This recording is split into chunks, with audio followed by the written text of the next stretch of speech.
Have you ever wondered what it'd be like to move to a new country and give up one of your favourite things? For me, one of those things is true espresso. Keep watching and I'll tell you how I adapted to that situation. I've been an avid coffee drinker since my early 20s. And in my experience, it's not always the quality of the coffee that determines the ultimate coffee experience. Sometimes it can also be the time and place as well. When I was 14, I went on a holiday to Port Talbot in Wales, and it was the middle of summer. But being typical of Wales, it was also pissing down in rain. I stayed at my friend's grandfather's caravan, and on that particular day, we actually went out onto the grandfather's boat, and surprisingly, it was quite cold. We stayed out in the boat for most of the day, and then come night time, we went back to the caravan, and both my friend and I were absolutely frozen to the bone. His grandfather served us with a cup of Nescafe Gold coffee with a bit of sugar in it, and it completely warmed us up, and it probably was one of the best coffees I'd ever had at that moment in time. Before that, I always used to think that coffee was really bitter, and I wasn't much of a tea drinker then either. I hadn't revisited coffee for many years later until I moved to Australia, and once I moved to Australia, I tasted espresso for the first time. I can't quite remember the exact time that I had my first try of espresso, but I think it might have been when I was on a date when I was younger, and my date at that time was perhaps drinking a cappuccino or something like that, and I thought, oh, I'll give it a try as well. It wasn't until I was 23 and I became absolutely hooked on coffee. I pretty much have coffee every single morning with a bacon and egg roll just before I went to work at the discount store.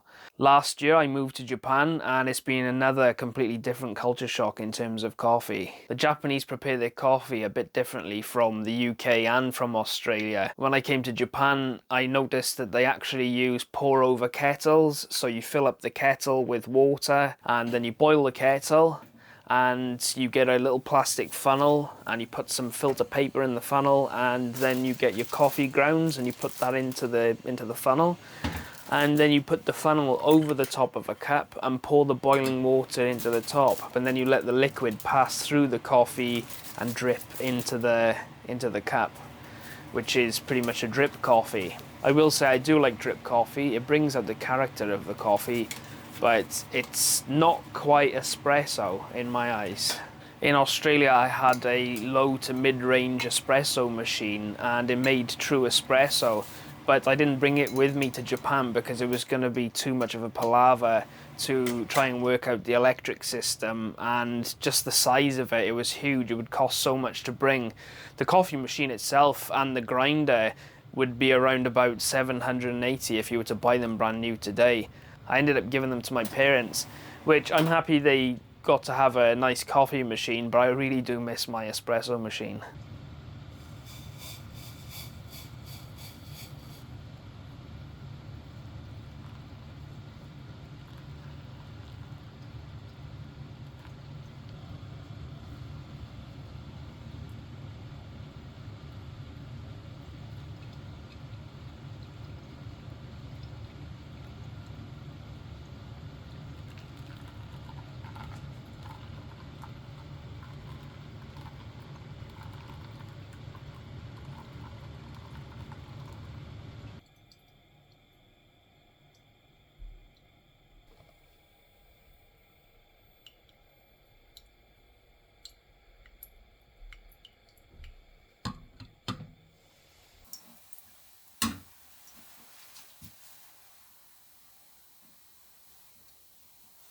My machine in Australia was perfect for my needs, and it made a smashing cup of coffee. I used to buy my own beans and bring them back to the house and grind them, and friends that would come over would always compliment the smell of my house because I always had freshly ground beans in the house, which, for any of you that have walked into a coffee shop, the smell's fantastic. And I also had an air conditioner in the house which managed to maintain the ambient level or the ambient temperature of the room to try and get that perfect extract. It wasn't quite a perfect extract, but on times I didn't always get the coda di topo, or otherwise known as the mouse's tail. What I mean by that is when you're operating your espresso machine, the extraction should look like a thin brown mouse's tail, or again, coda di topo. This is a good indicator that you're achieving a good extraction. But to be fair, even when I didn't achieve coda di topo, my coffee still tasted great regardless. And I really do miss my coffee machine back in Australia. And moving to Japan, it can be really hit and miss to try and find a coffee shop that actually serves true espresso. A lot of stores will say, oh yeah, we serve espresso, but it's not quite the same. In my experience, the Japanese consider anything stronger than the pour over method espresso. I've also heard that many Japanese are not fussed on concentrated or conch type coffee. From what I've seen and heard, Australia is one of the biggest coffee loving countries in the world.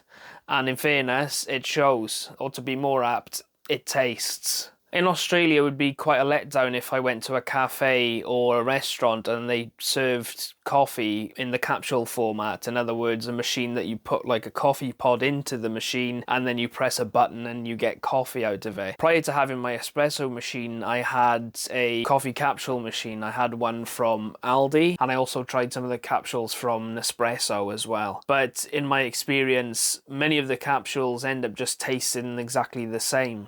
But I will say this, if there's a company out there that can actually make pod coffee that is environmentally friendly and each pod tastes different and the roast is fresh, I would end up buying that because it's just so much simpler than doing the espresso method. But the problem is many of them just taste the same. In contrast to pod machines, in Japan I've seen automatic coffee machines. So the customer will walk into the store and press the button and it will automatically grind the beans for you and then produce espresso. And the first time that I've tried one of those, or at least the last time I tried one of those, was in a chain Italian restaurant in Japan called Jolly Pasta. And I thought, okay, I'll give it a try. I pressed the button.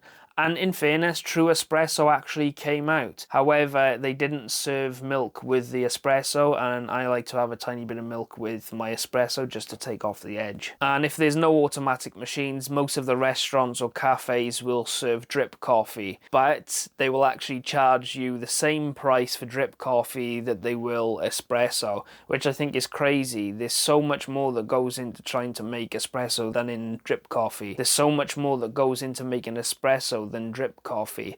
With espresso, you have to take into consideration the dosage, you have to weigh the dosage, you have to take into consideration the ambient temperature, and you have to tamp the coffee right. Then you have to make sure that you extract the coffee correctly, and then you need to weigh it again and to make sure that it's good in that respect. And then sometimes you also need to steam the milk and make sure that the milk is good as well. But with a drip coffee, there's much less process that goes into it, and again, it's just crazy that they charge about the same amount of price for a drip coffee. And based on all of those factors I mentioned, making espresso is like chemistry. Since moving to Japan, I work from home as an online English teacher. Back in Australia, I used to go on a 15-minute break during work time and I would go and buy a coffee, and as you can imagine, the quality was awesome. But now it's changed because I don't have enough money to buy coffee on my break time, so I actually make coffee at home, and I will go into the process on how I do that later in the video. As mentioned, many coffee shops in Japan forgo the espresso method for the drip method.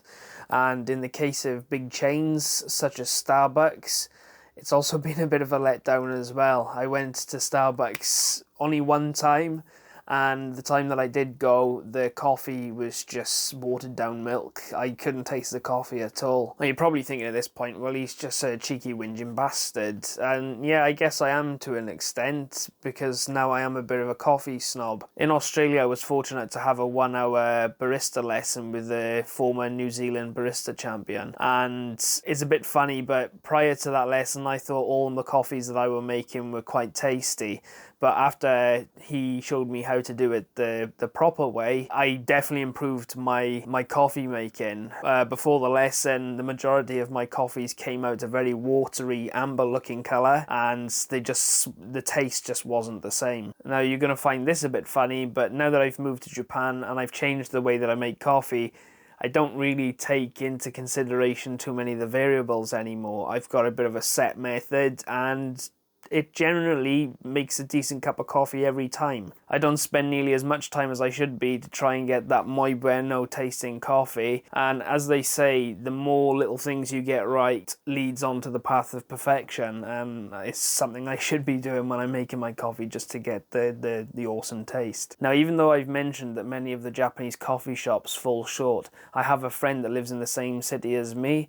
He also met his wife in Australia, but he's Brazilian. His name's Bruno, and he owns Hochino Coffee in Obihiro, the city that I live in. He's been making coffee for more than a decade, and it really does show. Again, it tastes. You can tell just when you walk in there, the types of coffee that he makes are really fantastic. And I actually learned a new different type of coffee when I went there. He said to me to try a coffee called Gibraltar. The Gibraltar coffee is about 2 shots of espresso to about 60 milliliters of milk, so it's literally quite a strong espresso with a bit of milk just to take off the edge, and you can taste the coffee. It's not so diluted that you can't taste the coffee. It ends up just being like a watery milk, hot milk sort of mess of a drink. So it allows you to taste all the characters and the notes of the coffee whilst taking off a bit of the edge.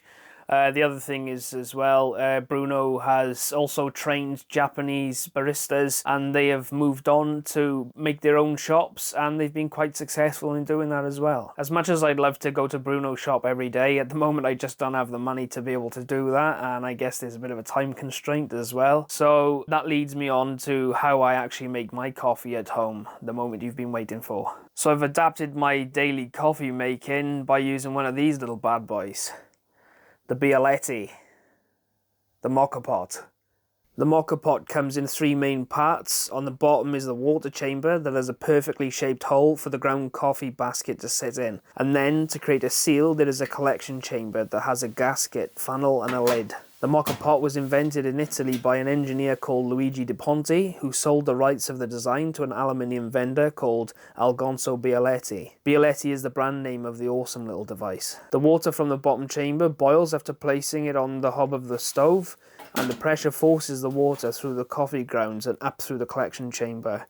As a result, the collection chamber begins filling with what I would consider something that is probably halfway between being a drip style coffee and a true espresso.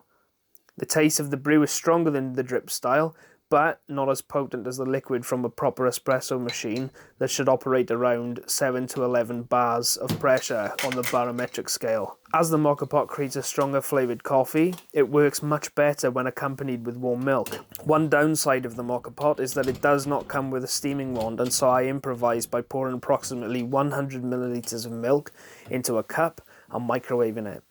However, I only microwave it for a short time to prevent the fats and molecules in the milk breaking down too much. Otherwise, it changes the taste of the milk. Once the milk is ready and 1 basket of coffee has been extracted from the Moka pot, I simply pour the Moka pot coffee into the same cup of milk, and voila. The coffee maintains its personality considering a stronger brew, and the milk makes the bitterness a bit more subtle, and that is how I make my coffee in Japan. However, with that said, you're probably wondering, will I ever go back to drinking true espresso machine coffee? Well, for now I'm happy to continue using the Moka pot, as a proper machine is a way out of my budget at the moment, and we literally just don't have the space for an espresso machine. In the future, I hope to own my own house and will one day have a commercial grade coffee machine in my house, and I will aim to have it connected to the house water system on a commercial grade filter. From there, I can make true espresso from home and experiment with many varieties of beans, and know that I'm experiencing the pinnacle of coffee ecstasy in my own home. And before you ask,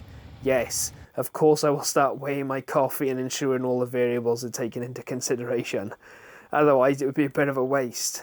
I plan to make a video that delves further into the coffee culture within Japan, where you will get to meet Bruno and see his lovely coffee shop, and where we can ask him some questions about what he thinks coffee means to the Japanese and his experience around the epic drink in the land of the rising sun. If you enjoyed this video, please consider watching one of my other videos here, and as always, thank you for watching. Bye for now.